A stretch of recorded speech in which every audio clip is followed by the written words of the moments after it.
আসসালামু আলাইকুম। আশা করি সবাই ভালো আছেন। আজ বন্ধুরা দেখতে থাকো এই যে আমার গার্ডেনের সবুজ সবুজ গাছগুলি অনেক সুন্দর দেখা যাচ্ছে। এই যে এখানে একটু পুঁইশাক পাতা, এই যে পুঁইশাক পাতাগুলি আমি দেখাচ্ছি। অতিরিক্ত বৃষ্টির কারণে পুঁইশাক পাতাগুলি লাল লাল হয়ে আছে। বন্ধুরা দেখতে থাকো।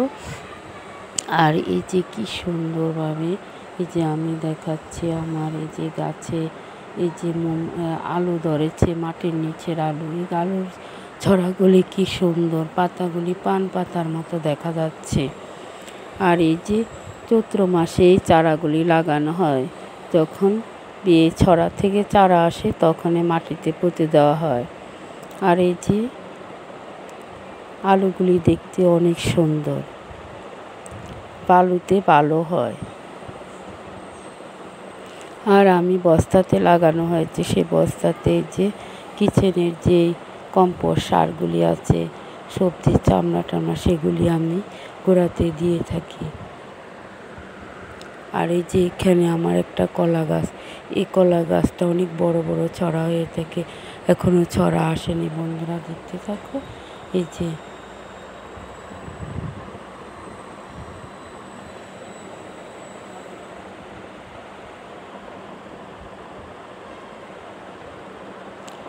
এখানে কালো কচু গাছ, কি সুন্দরভাবে কচু গাছগুলি হয়ে আছে।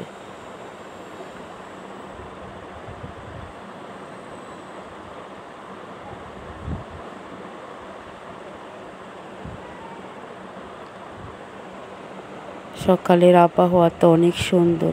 অতিরিক্ত বৃষ্টির কারণে অনেক গাছ নষ্ট হয়ে গেছে। এখন এবার শীত আসতেছে, শীতের সিজনে আমার গার্ডেনে অনেক ফসল লাগানো হবে। এই যে লাল শাক, লাউ, মূলার শাক, এগুলি আমি লাগাবো।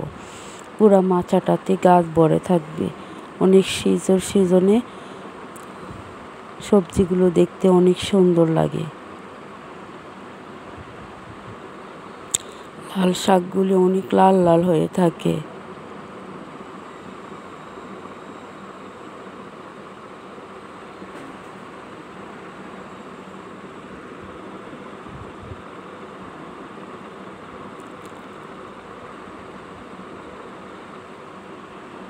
এই যে বন্ধুরা দেখতে থাকো, আমার বাগানে অনেক ঘাসগুলিও কি সুন্দর, মাচার নিচে ঘাস হয়ে আছে। ঘাসগুলি দেখতেও অনেক সুন্দর লাগে, একদম সবুজ সবুজ হয়ে আছে।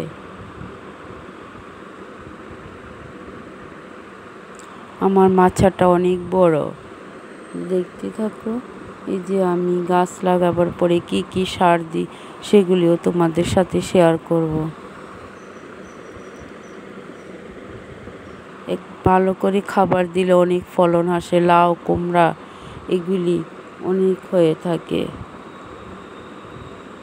গাছের সবজি তো তাজা টাটকা সবজি, গাছ থেকে পেড়ে রান্না করে খাওয়া যায়। আর এখানে আমার এই যে বাতাবি লেবু গাছ, লেবু গাছের পাতাগুলি অনেক সুন্দর। আর এখানে 2টা লেবুর ঠালে আমি কলপ করেছি। বন্ধুরা দেখতে থাকো কি সুন্দরভাবে কলপগুলি হয়ে আছে।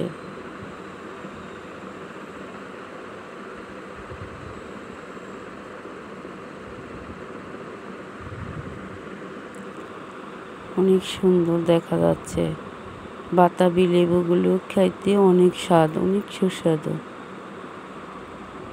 আমার গার্ডেনে আমি অনেক চারা লাগানো হয়েছে এই লেবু গাছের। বেড়ার কাজও চলে, লেবু গাছ থেকে লেবুও খাওয়া যায়। আমার ভিডিওটা আপনাদের কাছে যদি ভালো লাগে থাকে তাহলে একটা সাবস্ক্রাইব, পাশে থাকা বেল বাটনটি বাজিয়ে দিবেন। এই বলে আমি বিদায় নিচ্ছি। আল্লাহ হাফেজ।